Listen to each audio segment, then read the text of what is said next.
Hi everybody, and welcome to our first video in Chapter 16 on process costing and analysis. You'll remember from Chapter 15, we looked at job costing, job order costing, but here it's a little different. Here we're going to explain the process of job costing, and we will contrast it with job order costing. And we'll also take a look at perhaps a hybrid costing system, which will embrace some attributes of both systems. We'll take a look at processing activity costs using weighted average. We'll take a look at production cost report using weighted average, and then record the flow of production costs in process costing. And lastly, record the transfer of goods across departments, finally to finished goods and cost of goods sold. All right, let's take a look at explaining process costing and contrasting it with job order costing.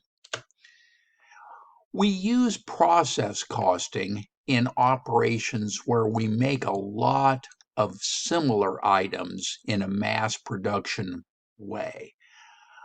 It's a continuous flow of sequential processes, and there's standardized process to make large volumes of similar products. And some examples of that would be General Mills making cereals, Pfizer making pharmaceuticals, etc. My experience was one with food products as well, and we made over 1 million burritos a day. Yes, they were 4-ounce and 5-ounce, but it certainly was mass production of similar items. 1 million burritos is a lot of burritos. In any event, here we'll take a look at organization of the process operations. Here, each process is a separate production department. Each process applies direct labor, overhead, and direct materials to move the product to completion. And the final process in a series finishes goods and makes them ready for sale. And this is very similar to what I did. Materials are a little different, but here's our raw materials. First, it goes into the roasting department. Then it goes into the blending department. And finally, we have a finished goods inventory. So here's our job order costing system that we previously did. And it shows cars, and we know how much are in work in process and finished goods. And we know the cost per job. Each car is a job. But with a process system, here we have our direct materials, of course, but then we have a series of work in process departments until we have a finished goods. So we're going to take the cost here from the roasting department and add it to the blending department. So let's see how that works. We're going to compute the process activity costs using weighted average. So here, the following 4 steps demonstrate process costing using the weighted average method. Number 1, we're going to determine the physical flow of the units. And number 2, we'll compute the equivalent units of production. And number 3, we will compute the cost per equivalent unit of production, and then assign and reconcile costs. This is pretty tricky, so I would recommend that you pay real close attention to how we do this. Okay, so here's our beginning work in process. We have 30,000 units in some stage of completion in beginning work in process. We have some units that we start in working process. And so the total of that is the 30,000 here plus the 90,000 units started. So we call that the total units to account for. And that's going to equal the total units accounted for. Very similar terminology there. Here we're talking about the total units to account for, and here the total units accounted for. So the units completed and transferred in this example was 100,000 units. Ending work in process was 20,000 units. That's the end of April. Okay, so here is the roasting department. Now the roasting department has been, just like the numbers above, the 30,000 and the 90,000, total of 120,000 units. And the units accounted for are reconciled here with the units completed and transferred out and ending work in process units, totaling 120,000 units, and they are shown here as reconciled. So let's take a look at that. Now, once we have the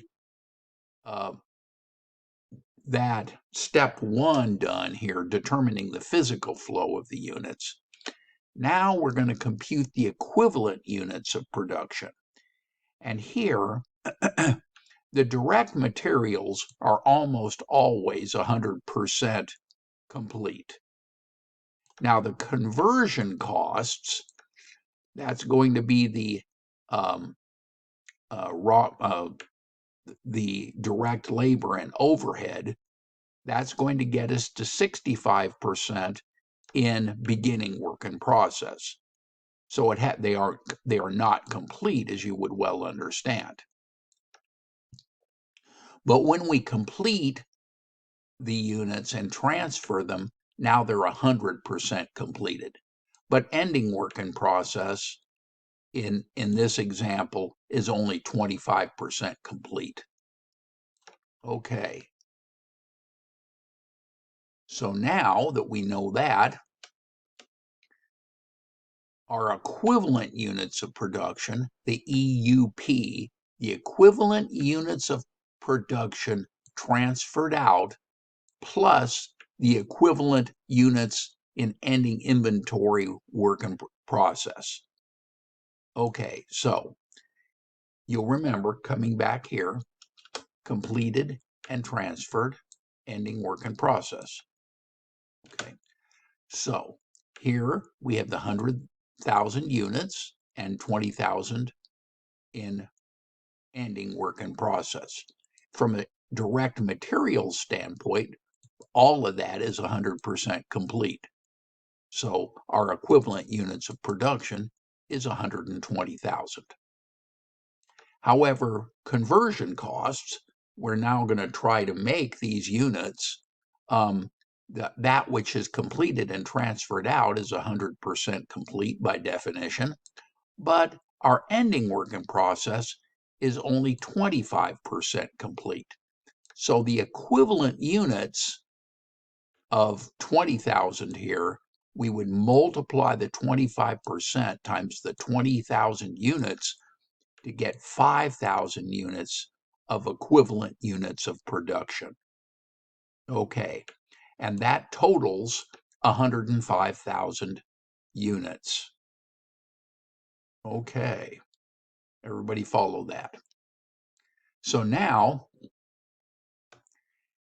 if I look at computing the cost per equivalent units, in the roasting department here, I have $81,000 of direct materials and $108,900 in conversion costs. So that totals $189,900. The costs that we add during this period, we're going to add direct materials of $279,000 and conversion costs of $376,200, and that totals $655,200. So our total production costs are $845,100. So now we're going to put that together with our equivalent units of production that we did in the prior slide. So we add these together, the $81,000 of direct materials, and then the added direct materials in the period. They can be found here and here.